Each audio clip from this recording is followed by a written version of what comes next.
Olá, seja bem-vindo à Culturaria da Rê. Hoje nós vamos falar sobre virtudes, sobre as representações visuais das virtudes. E aqui eu escolhi algumas virtudes específicas, que são as chamadas virtudes cardeais, virtudes cardinais. E hoje o nosso foco vai ser a prudência. E Renata, de onde é que você tirou, né, de escolher exatamente essas virtudes e não outras? Bem, para essa série inicial mesmo, eu pensei em pegar justamente as virtudes que são consideradas dentro da tradição católica, as virtudes para lidar com o mundo, as virtudes morais, e depois, né, as virtudes teológicas, as virtudes para lidar com Deus, como a fé, a esperança, a gente também vai ver essas daí. E de onde surge essa tradição? De onde que a própria tradição católica tirou essa seleção de virtudes aonde está a prudência? É de um filósofo querido e amado, né? Quem me conhece sabe que eu sou doida aí por Platão. E ele fala das virtudes do Estado, que é justamente a justiça, a prudência, a temperança e a coragem ou a fortaleza. Ele coloca como virtudes do Estado, e a gente sabe que Platão vai ser muito estudado ali durante a Idade Média, junto com seu discípulo Aristóteles, e essas virtudes vão sendo estudadas por pessoas como São Tomás de Aquino, vão sendo incorporadas a essa tradição justamente como as virtudes que são consideradas essenciais para as decisões morais, para você poder lidar com as pessoas, lidar com o mundo. E à medida que essa tradição vai tomando corpo dentro da Idade Média, vão surgindo maneiras específicas de representar cada virtude. É como se fosse um grande, assim, para leigo, tá, gente? Os especialistas me perdoem, mas é uma espécie de dicionário de como representar determinadas virtudes.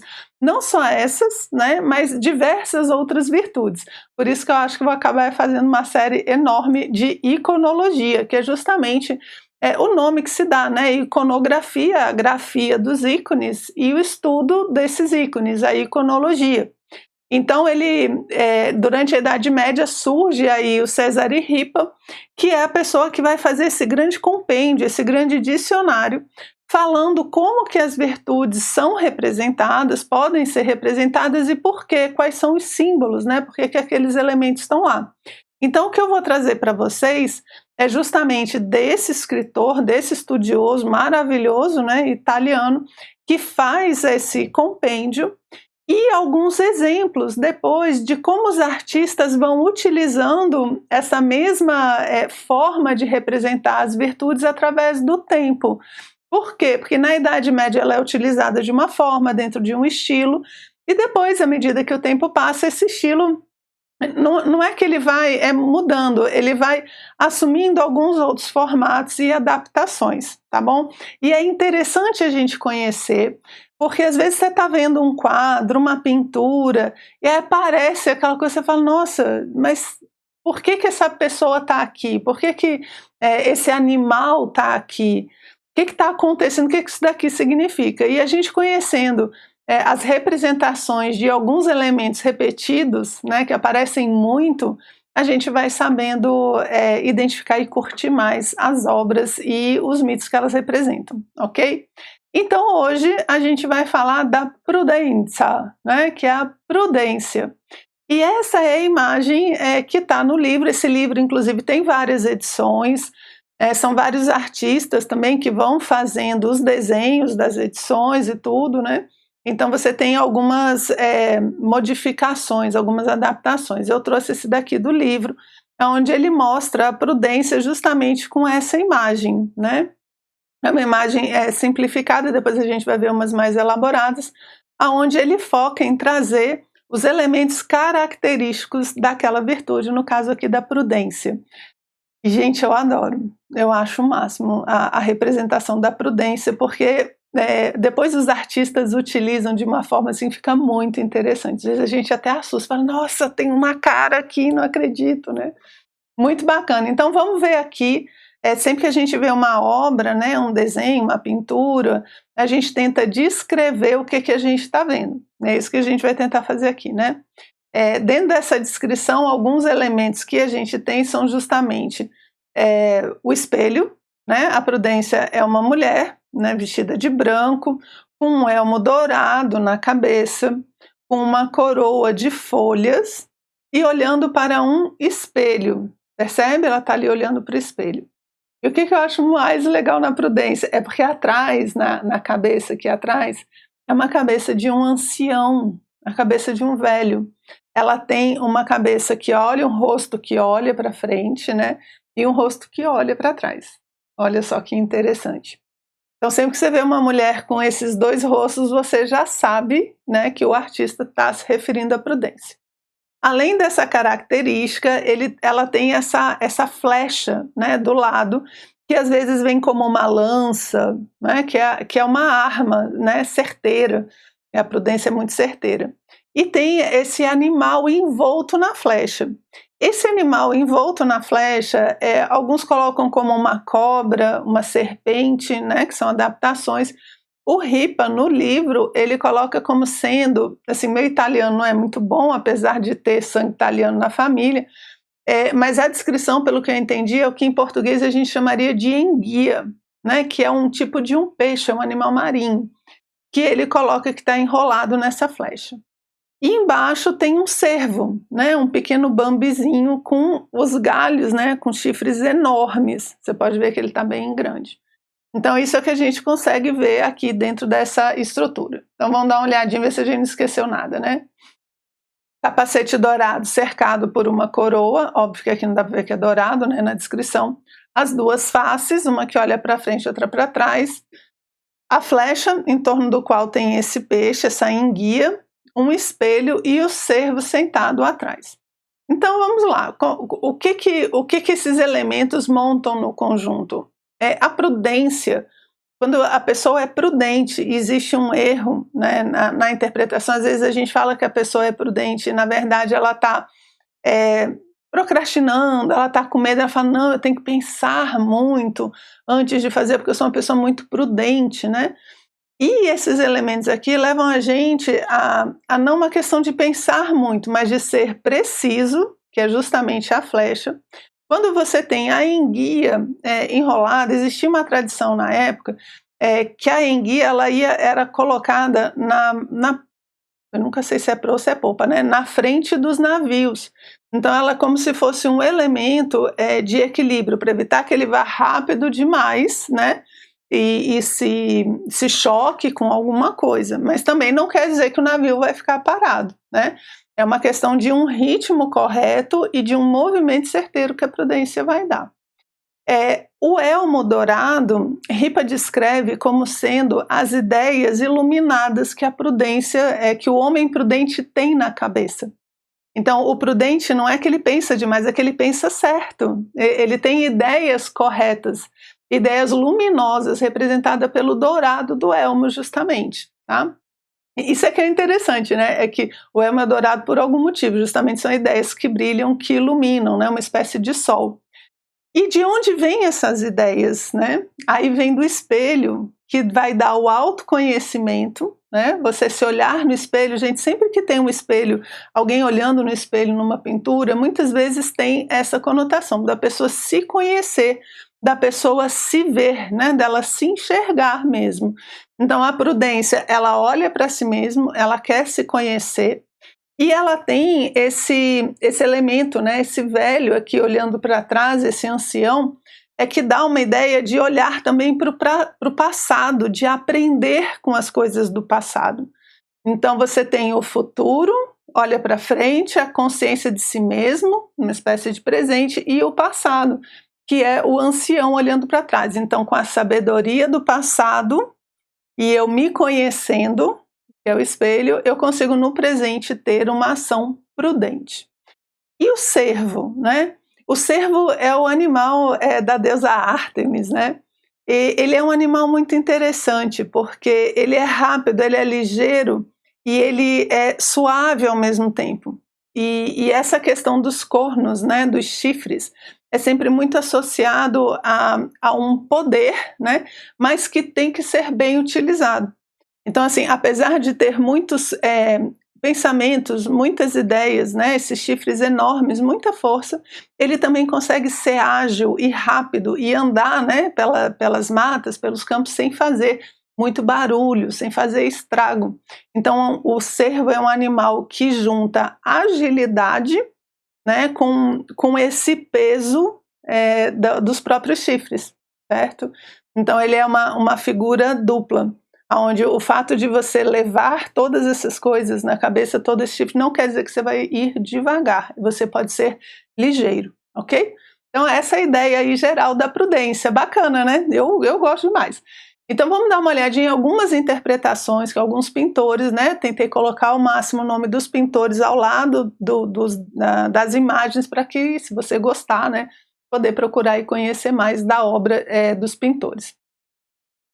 Eu começo dizendo também da origem dessas duas faces, né? A gente está falando de uma representação muito comum na Idade Média, mas que a gente tem lá na Roma Antiga já um Deus com essa ideia da prudência, do olhar para o passado e para o futuro, que é o Deus Janus. Deus Janus era considerado o Deus das portas, dos inícios, né? Ele que tinha a chave das portas ali da cidade, dos templos, justamente porque ele é esse momento de passado e de futuro, né? É do Deus Janus que vem o nome do mês de janeiro, que é o início, né, o primeiro mês que começa o ano. Então, no dia 1º de janeiro, quando a gente está fazendo o Réveillon, a gente está exatamente nesse ponto de Janus, né? A gente está olhando para o futuro, para esse ano que chega, e a gente está olhando para o passado, sintetizando o ano que se acaba. E por que Deus das portas, né? Porque as portas também são transições. A porta, você deixa um ambiente para trás, né, o passado, e você entra num ambiente novo, que é esse futuro, ok? Então tá aí uma das inspirações para essa ideia da prudência, que é o Deus Janus, Deus romano, aí, um Deus estatal. Aqui tem uma estátua, né, também representando a prudência. A gente agora já sabe, né, você já está esperto, ó, o espelho e o velho aqui atrás, né, as duas faces. Nem sempre a gente vai encontrar todos os elementos, mas alguns já levam a gente a perceber o que está acontecendo. Isso aqui, por exemplo, está sem a flecha e está sem a serpente, ok? Mas a gente olha para o espelho e para as duas faces e já sabe que é a representação da prudência. Essa aqui, gente, é a prudência de Rafael de Santos, é o estudo que Rafael faz para uma das pinturas da Stanza della Segnatura. Ali o pessoal conhece muito a pintura da Academia de Atenas, né, onde tem vários filósofos e tal, e lá naquele mesmo ambiente ele tem essas virtudes, e é uma das representações, então tá aí, né, a prudência. E aí olha só os elementos, eu vou mostrar ele aqui na pintura mesmo, certo? Aqui é o estudo, né, que eles faziam, e aqui a pintura definitiva. Então olha só que interessante. Quem segura o espelho é um anjinho, né? O espelho está segurando o anjinho. E você tem o velho aqui atrás, né? E ela se olhando. Então aqui a gente já consegue definir também que é a prudência. Já já a gente fala das outras, né? Nos outros vídeos a gente fala das outras, ok? Então tá aí a prudência se olhando no espelho. Essa aqui também é muito bonita. E aqui eu achei interessante porque às vezes passa desapercebido, né? Essa face, essa segunda face do ancião, às vezes passa desapercebido. Se você olha isso daí assim, sem muita atenção, você pode achar que é só o cabelo dela, né? E aí quando você olha, você fala, meu Deus, tem uma cara aqui, né? O que é isso? E é a prudência se olhando no espelho, e aqui ele já põe a serpente, não tem a lança, né? Mas já tem a serpente também, como um símbolo de conhecimento, né? O Ripa coloca a questão da enguia junto com a tradição dos navios, e a gente vê muito essa adaptação de ser uma serpente, porque a serpente é associada ao conhecimento. Então você vê, ela não tem o elmo dourado na cabeça, mas ela tem uma serpente que representa também a sabedoria, essa capacidade de tomar boas decisões, de ter boas ideias. Então a serpente como símbolo de conhecimento para ajudar justamente ela a fazer boas decisões, ok? Tá aqui de novo, né, a prudência, a gente percebe a serpente na mão, o espelho, ok? São os elementos que a gente já consegue perceber.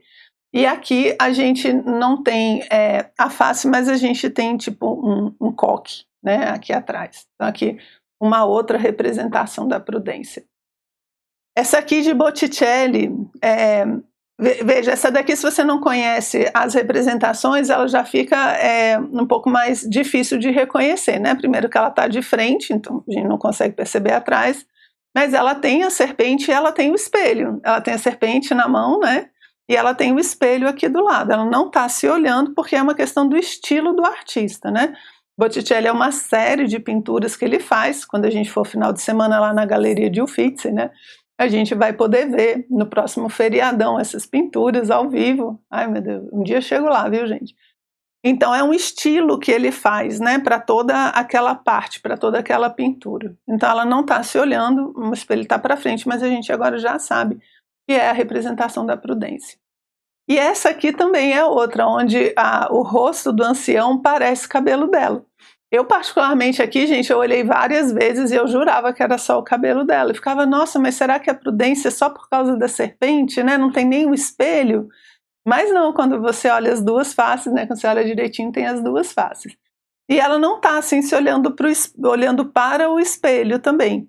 Só que ela tem a serpente na mão. Então aqui ela já me ajuda a identificar que ela é a representação da prudência. Além, óbvio, do nome das obras, né? Quando você chega numa obra como essa aqui, ela tem o nome. Então, quando você vai numa galeria, uma coisa assim, aí também o nome ajuda a gente a entender o que está acontecendo, certo?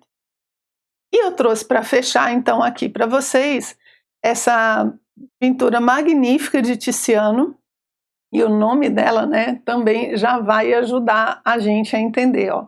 Alegoria do tempo governado pela prudência. Olha só que interessante. O tempo, e aí é uma outra referência que a gente tem na pintura, ele é muito representado por 3 momentos. As 3 idades do homem, podem ser homens, mulheres, que vão representar os 3 estágios da vida, que é a juventude, a maturidade e a velhice. Tiziano aqui traz esse elemento colocando essa ideia do jovem e do ancião, né, que é o Janus e que é a prudência, gerando esse presente, essa consciência do presente. Então, ao invés dele botar o espelho ali, ele colocou uma terceira face, que é essa que está no centro. E além disso, ele trabalhou com o símbolo aí dos animais, né, porque você tem um lobo junto com o ancião, um cachorro junto com o mais novo, né, e um leão, para essa visão do presente. Então aqui ele trabalha com 2 ideias, o tempo que passa, com essas 3 imagens, jovem, adulto e ancião, e ele é governado pela prudência, que é a capacidade de, no presente, você tomar decisões corretas, você conseguir entender todos os elementos e tomar a melhor decisão possível, ok? Então, eu fecho aqui com esse quadro maravilhoso, que vocês procurem também, outras alegorias, a gente tem muita coisa, tá? Vocês vão se divertir bastante. E com isso, então, eu fecho a iconografia, a representação da prudência, que é essa virtude maravilhosa que eu espero que todos nós possamos desenvolver na nossa vida, ok? A gente se vê no nosso próximo encontro.